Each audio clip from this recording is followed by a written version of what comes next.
дел од досието за Филип Петровски, кој го водел? Државната безбедност на Македонија. Значи тајните служби, кои што сите знаат дека се формирани да ги штитат интересите на државата од реални опасности, а не од предпоставени опасности и политички неистомисленици. Тоа е оригиналната папка што ми е дадена во МВР 2000 година, 60 страници, дел од моите активности забележени до најситен детал.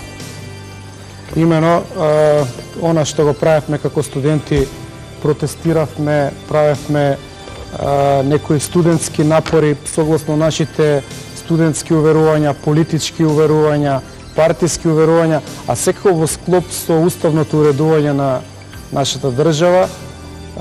Таму се третирани како опасност за државата, како македонски екстремизам и преку тие страници може многу лесно да се види, да се дознае како тие служби работеле во интерес на една партија.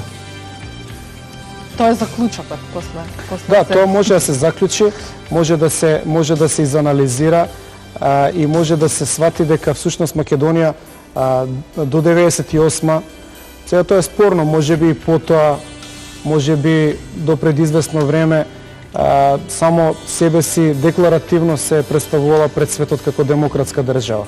А всушност водела досија за нејзини граѓани, за студенти, за луѓе кои што се неистомисленици на тогашната партија на власт, само затоа што се неистомисленици.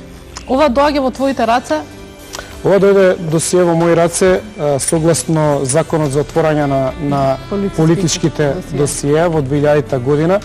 И морам бидам искрен, јас 2000 година го дадов на Македонија денес и тоа беше објавено во 9 продолженија од А до Ш, како што го имате тука, меѓутоа не предизвика поголем интерес и немаше поголеми реперкусии за тие што ги водеа досијата. Мене ме интересира еден друг човечки момент.